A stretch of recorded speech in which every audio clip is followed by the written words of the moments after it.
오늘은 대제사장 여호수아의 정결 환상, 대제사장 여호수아의 정결 환상이라는 제목으로 말씀을 참고합니다. 이제 오늘이 네 번째 환상인데요.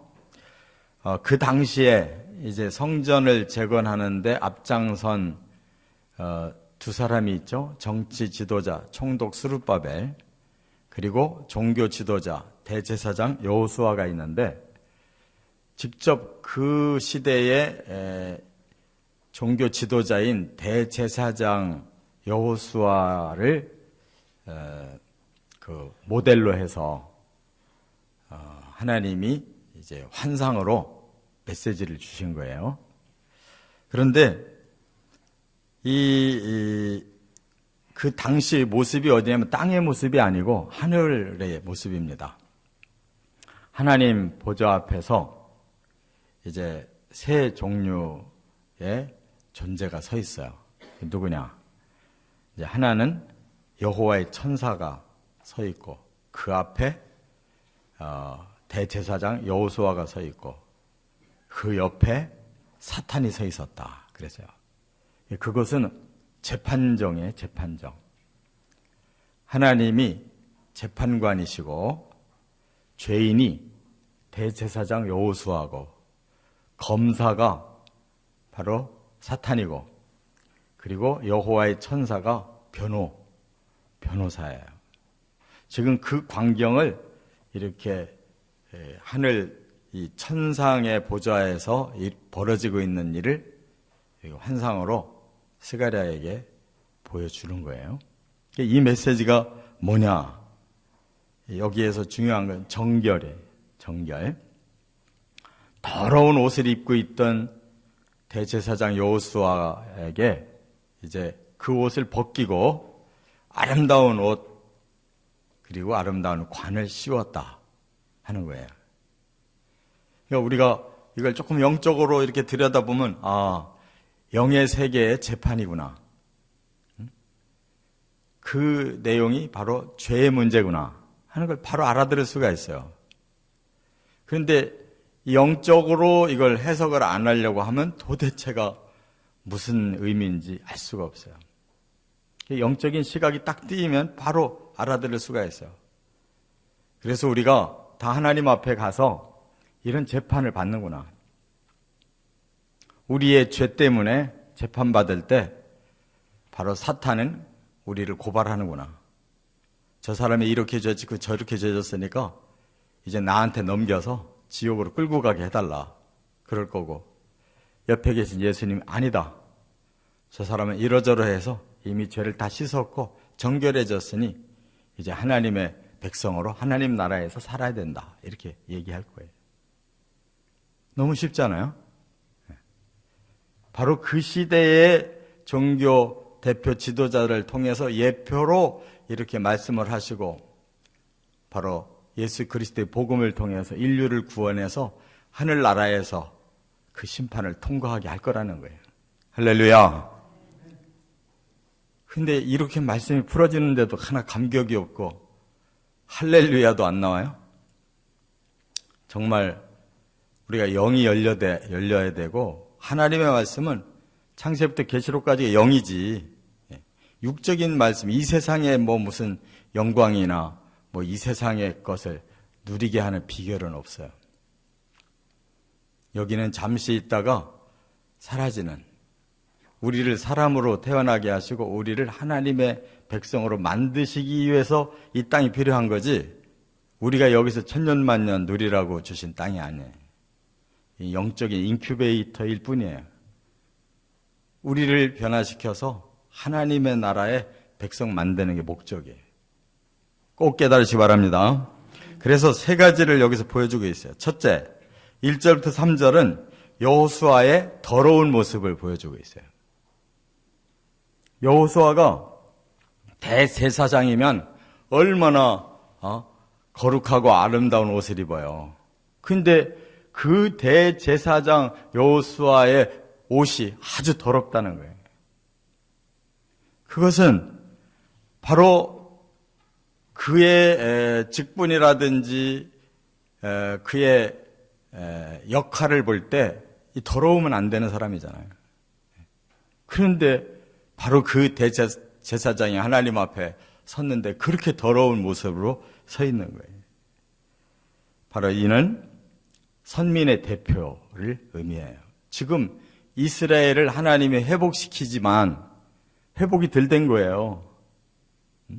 포로에서 돌아왔는데 여전히 과거의 습관을 못 버려서 포로 생활하면서 이방 여자들과 결혼해서 자식을 낳고, 근데 바로 이 여호수아 대제사장의 자식들도 이방 여인과 결혼을 했어요.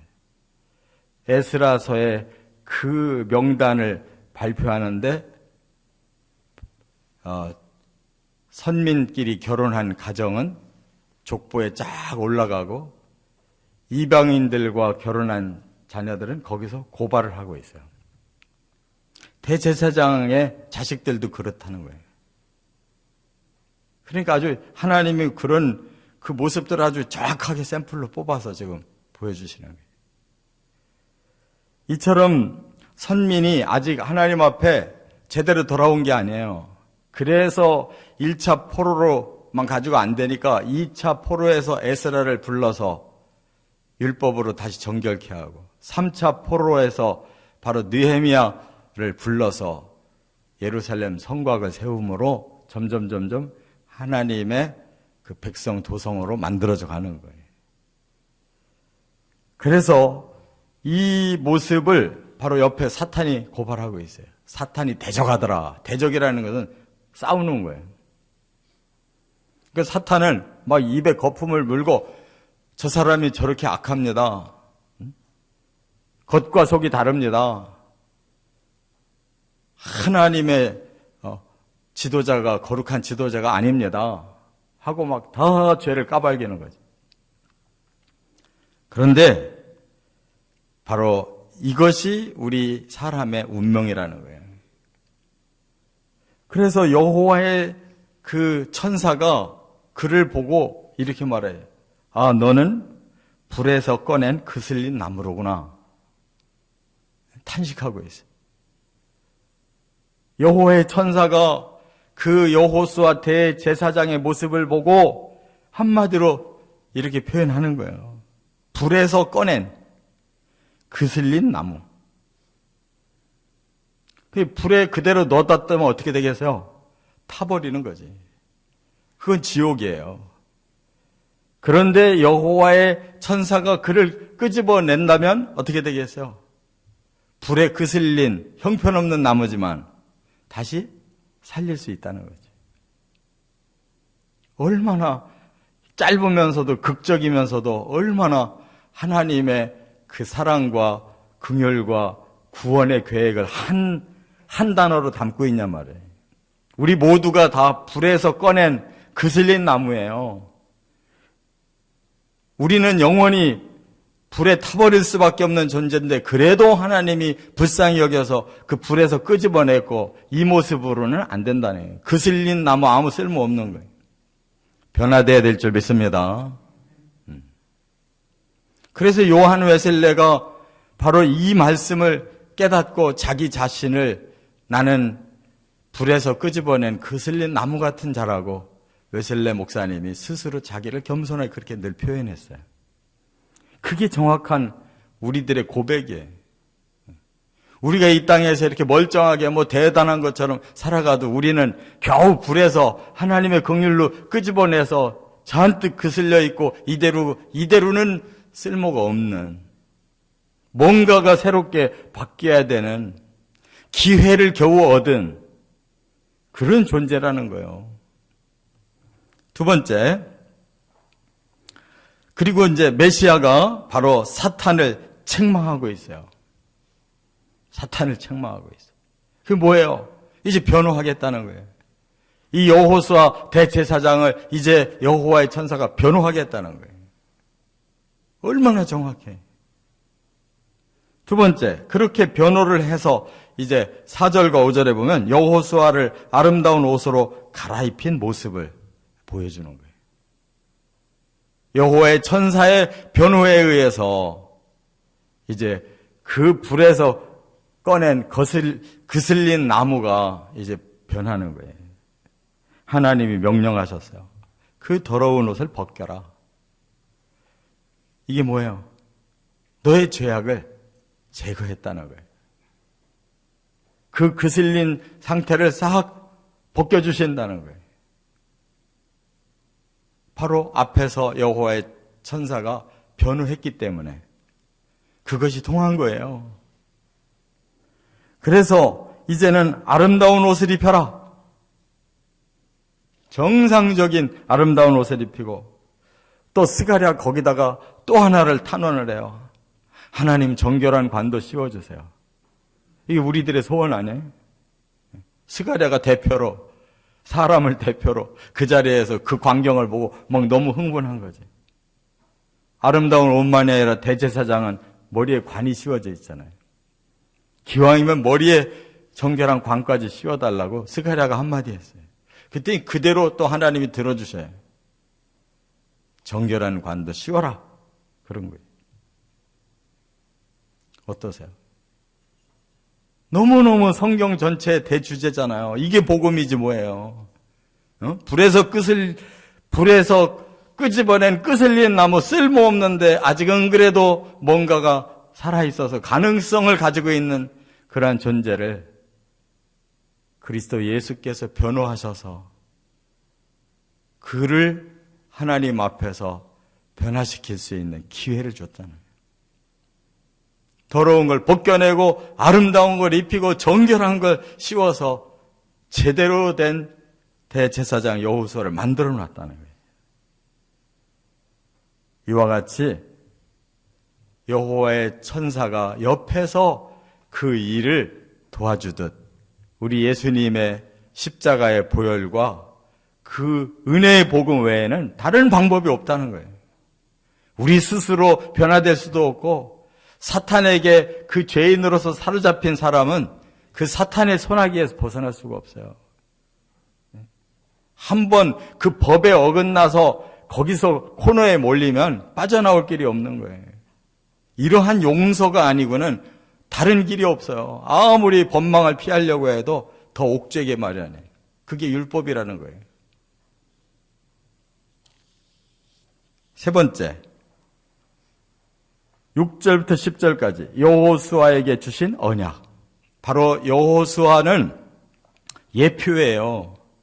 오늘 본문에 여호수아와 그와 함께 있는 자들은 예표의 사람들이라 그랬어요.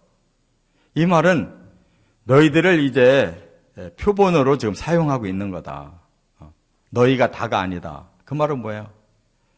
이스라엘 선민뿐만 아니라 온 인류를 하나님이 이렇게 하실 작정이라는 거예요. 그래서 너희들을 예표로 먼저 이렇게 해준다. 그러니까 하나님은 선민부터 이렇게 구원하고 그 다음에 온 인류 이방인들도 이렇게 구원하겠다. 그 말이에요. 그래서 여호와의 도를 행하며 규례를 지키면 네가 하나님의 집을 다스릴 거다. 그러니까 하나님의 백성들의 그 대표로 복귀시켜 줄게. 그리고 하나님의 뜰을 지킬 거다. 너는 성전의 대제사장으로서의 사명을 감당할 수가 있을 거다. 또 네가 하나님의 그 전에 함께 서 있는 여기에 왕래를 할 거다. 그러니까 하나님과 하나님의 나라의 왕래가 가능하다. 그래서 이 구원이잖아요. 이와 같이 우리는 변호자가 되신 예수 그리스도의 덕분에 이제 하나님의 말씀을 지킬 수 있는 그런 축복된 하나님의 백성으로 회복된 거예요. 이 언약이 우리에게 주어졌어요. 율법으로 불가능하던 것을 바로 예수 그리스도의 변호하심으로 이게 해결된 거예요. 그래서 그 예표가 선민이에요. 제일 먼저 예수님은 나는 내 집에 내 자녀들에게 떡을 주러 왔다는 거예요. 그래서 예수님은 바로 이방 나라를 가지 않고 선민의 그 동네만 다니면서 복음을 전하고 막판에 두로와 시돈 이방 땅을 잠깐 밟아서 예표로 보여주시고, 가나안 여자 흉악한 귀신 들린 딸을 오직 믿음만 보고 구원하고, 백부장도 그 믿음만 보고 그 종을 구원해주고, 이렇게 이방인까지도 그 구원이 임한다는 걸 예표로 보여주고, 그리고 십자가 지신 거예요. 그래서 이제 여기 끝에 중요한 싹과 돌, 이 단어가 나와요. 하나님의 종 싹을 나게 하리라 그랬는데, 이 싹이 바로 메시아 예언이에요. 이사야 11장에 이새의 뿌리에서, 이새의 가지에서 내가 싹을 내리니, 그게 바로 다윗의 자손 예수 그리스도를 말하는 거예요. 이새가 다윗의 아버지잖아요. 그래서 다윗의 자손으로 메시아를 보내겠다고 하는 예언이 이 싹이에요. 그리고 또 여호수아 앞에 세운 돌이 있었다고 그랬어요. 그 돌이 누구를 의미하느냐? 바로 예수 그리스도를 또 의미하는 거예요. 구약에는 바로 건축자들이 버린 그 돌이 집 모퉁이 돌이 되었다라고 시편에 예언이 되어 있잖아요. 그걸 베드로전서 2장에 바로 그 돌이 예수 그리스도셨다라고 해석하고 있잖아요. 보배로운 돌이 됐다는 거예요. 그리고 그 돌에 7눈이 박혀 있더래요. 근데 7눈은 뭐냐? 요한계시록 5장 6절에 보면 바로 하나님의 7영, 성령을 말씀하고, 7영이라는 건 완전한 영이신 거예요. 모든 걸 다 보고 모든 걸 다 바르게 변화시키는 힘을 말씀하는 거예요. 바로 예수 그리스도의 영이 성령이신 줄 믿으시 바랍니다. 완전한 영으로 지금 예수님이 천상을 만들고 계시면서 당신의 영으로는 여기 와 계셔요. 그분이 성령이에요. 그 완전한 영으로 지금 세상의 사람들을 구원하고 계신 거예요.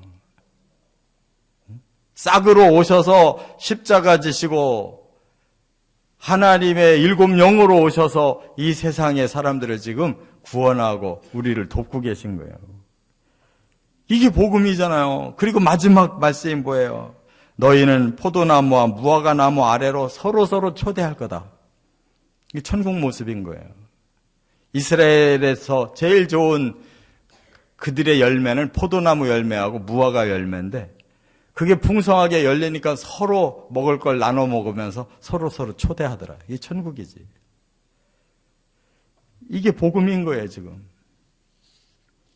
바로 우리들이 이 언약을 지키면 바로 이렇게 예수 그리스도와 성령을 통해 온전히 구원받고 영원한 하나님의 나라의 축복까지 누린다는 거 마음에 꼭 기억하시고 이 언약대로 이루어지시기를 주의 이름으로 축원합니다.